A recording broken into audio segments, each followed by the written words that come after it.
किसी भी देश में कोई भी मुख्यमंत्री बता दे कि मेरे यहाँ पे जो केजरीवाल ने किया, महिलाओं के लिए बस फ्री करी, स्कूल अच्छे बनाए, हॉस्पिटल अच्छे बनाए, गरीब लोगों के लिए वो उसने किया, 17-18 हजार 20 हजार रुपए मिनिमम वेजेस। सरकार तो इन्होंने बना ली, इनको सरकार चलाना एक्चुअल में आता ही नहीं। आप देख रहे हैं दृष्टि दर्पण न्यूज। नमस्कार, मैं हूं कन्हैया शर्मा। आप देख रहे हो दृष्टि दर्पण न्यूज। मैं भारत की राजधानी दिल्ली में मौजूद हूं। मेरी मौजूदगी आज बवाना विधानसभा में मेरे साथ एक ऐसे शख्सियत है जो अपना परिचय खुद बताएंगे। सर नमस्कार। नमस्कार सर, आपका हमारे चैनल में स्वागत है। दृष्टि दर्पण चैनल को बधाई कि आज वो हमारे पास पहुंचे। जी सर, मेरा पहला सवाल है, जिस तरह आम आदमी पार्टी की अगर बात करें, इस टाइम बीजेपी लगातार ये कहती है आम आदमी पार्टी ने 10 साल राज किया, उन्होंने कुछ भी ऐसा नहीं किया, तो इसके बारे में आप क्या कहना चाहेंगे? सर बताइए। देखिए, कहने सुनने की चीजें ये कहने सुनने के लिए होती हैं। 15 साल बीजेपी थी एमसीडी में और अब दोबारा से फिर काबिज हो गई है खरीद फरोख्त करके। उससे पहले सेंटर में है वो लगभग 10-12-13 साल से जो भी है, पहले भी वो रहे। काम देखो हर कोई करता है, ऊपर नीचे किसी का थोड़ा ज्यादा हो जाता है, किसी का थोड़ा कम होता है, लेकिन आम आदमी पार्टी का काम इस देश में किसी भी पार्टी के काम से ऊपर ही रहेगा। दलित को, पिछड़े को, आदिवासी को 2500 रुपए भी मिल गए। 2500 रुपए आप मानिए कि 2500 रुपए का कहा था मिला, सिलेंडर का कहा था मिला, रोजगार का कहा था मिला। कोई एक ऐसा काम बता दीजिए जो हुआ हो। ऐसा कोई काम हुआ ही नहीं जो उन्होंने वादा किया और वो काम पूरा हुआ। लगातार आम आदमी पार्टी की बात करें, दिल्ली में लगातार 10 साल तक उन्होंने राज किया, गरीबों के लिए मदद करी, महिलाओं के लिए बस में फ्री करा, बसों के अंदर मास्क लगा, सेफ्टी के लिए लगातार उन्होंने रेवड़ियां ये भी बांट देना, महिलाओं के लिए बस फ्री करी, स्कूल अच्छे बनाए, हॉस्पिटल अच्छे बनाए, आपको फरिश्ते स्कीम चलाई। जो गार्ड 5-5 हजार की नौकरी करते थे, आज उन्हें मिनिमम वेजेस पूरे देश में सबसे ज्यादा 17 हजार रुपए है। किसी भी देश में कोई भी मुख्यमंत्री बता दे कि मेरे यहाँ पे जो केजरीवाल ने किया, गरीब लोगों के लिए वो उसने किया, 17-18 हजार 20 हजार रुपए मिनिमम वेजेस किस स्टेट में, आप बता दीजिए, आप तो पत्रकार है। जी, लगातार केजरीवाल का एक भी ये कहना था, उन्होंने जब से दिल्ली में आम आदमी पार्टी की सरकार बनी, उन्होंने लगातार बस मार्शलों को भी रोजगार दिया। उसके बारे में क्या लगता है, बीजेपी ऐसा काम कर पाएंगी? देखिए, ये तो समय बताएगा। आप 5 में 6 ट्रेलर तो आपने देख ही लिया है, आगे भी यही होने वाला, आप चिंता मत करिए।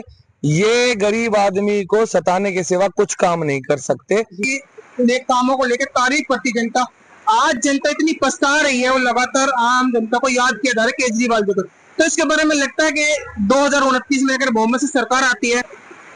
देखिए, सरकारों का, इनकी सरकार बनी कैसे बनी ये तो आप भी जानते हैं कि कैसे वोट कटी है, कैसे बिहार में वोट कट रही है, कैसे महाराष्ट्र में हुआ, ये आप सब जानते हैं, आपकी जग जाहिर है। ये कोई बहुत बड़ी चीज नहीं है। सरकार तो इन्होंने बना ली, इनको सरकार चलाना एक्चुअल में आता ही नहीं है। सरकार का मतलब राजा का क्या काम होता था? राजा का काम होता था प्रजा का ध्यान रखना।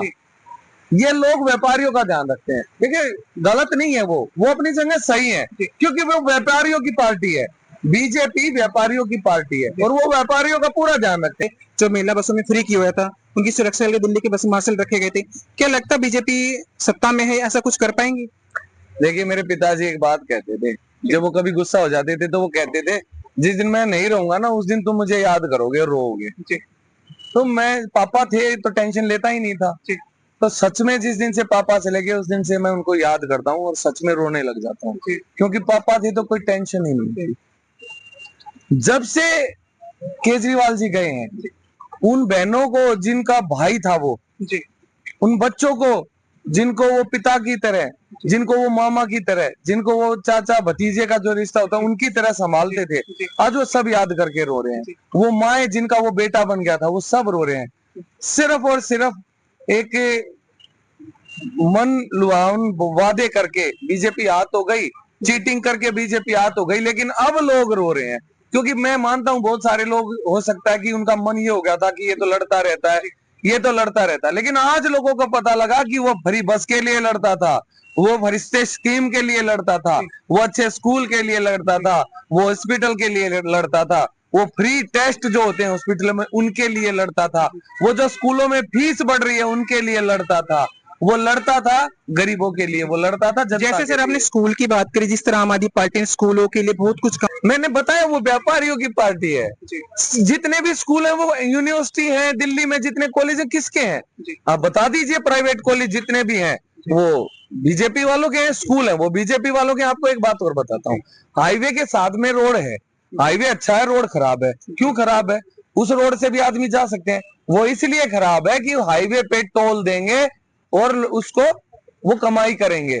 साथ वाले रोड को अच्छा बना देंगे तो लोग हाईवे पे क्यों चलेंगे? उस साइड साथ वाले से चले जाएंगे, पैसा भी नहीं लगेगा। सर, जिस तरह आपने अभी हाईवे की बात करी, अभी जो द्वारका एक्सप्रेस अभी स्टार्ट किया है, उनका टोल टैक्स कुछ ज्यादा ही जो लगा के मूल्य ज्यादा है, तो इसके बारे में क्या कहना चाहेंगे?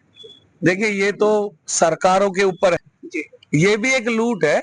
हाईवे पे जब हमसे हर चीज का टैक्स ले लिया जाता है, उसके बाद जब हम जाते हैं कहीं, हजारों रुपए टोल टैक्स, आप भी कहीं जाते होंगे तीर्थ स्थान पे तो हजारों रुपए टोल टैक्स लगता है। यहाँ पे कोई जवाबदेही नहीं है किसी की, और कोई सवाल पूछेगा तो उसे लाठियां मिलेंगी, जवाब नहीं मिलेगा, ये मैं वादा करता हूँ। तो यहाँ पे ये भी एक लूट है जिसका। जिस तरह आप गौ माता की सेवा करते हैं, तो इसके बारे में कुछ कहना चाहोगे? मैं कैमरामैन से फिर कहूंगा, यहाँ जितने भी हमारे गौ माता सर लगातार ये पार्टी में मौजूद थी, पार्टी ने एक चेहरा दिया जो लगातार देश की राजधानी दिल्ली की जनता की सेवा करते हैं, गौ माता की सेवा करते हैं। सर, मैं जिस तरह गौ माता की अगर हम बात करते हैं, तो आपने एक इतना बड़ा जो धर्म का काम कर रहे हो, इसके बारे में क्या कुछ कहना चाहोगे दिल्ली वासियों के लिए? बताइए।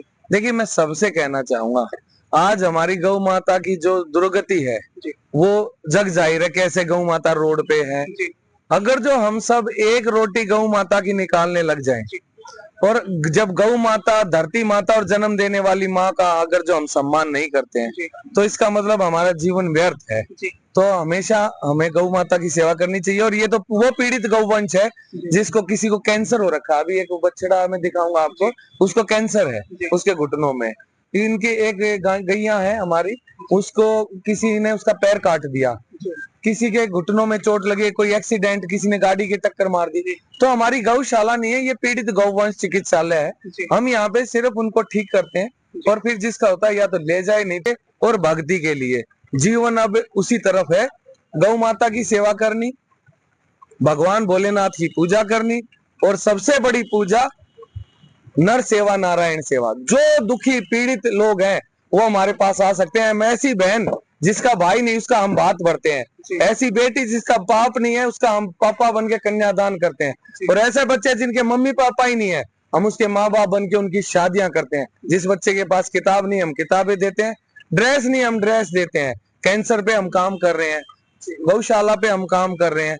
बहुत सारे ऐसे सामाजिक मुद्दे हैं जिन पे हम काम करते हैं। पहचान पत्र, आधार कार्ड, लेबर कार्ड, श्रम card, voter card, Ayushman card, किसी भी तरह का कोई डॉक्यूमेंट्स बनवाना है, ओबीसी, एससी, एसटी सर्टिफिकेट बनवाना है, हमारे एक एनजीओ के ऑफिस में फ्री ऑफ कॉस्ट है।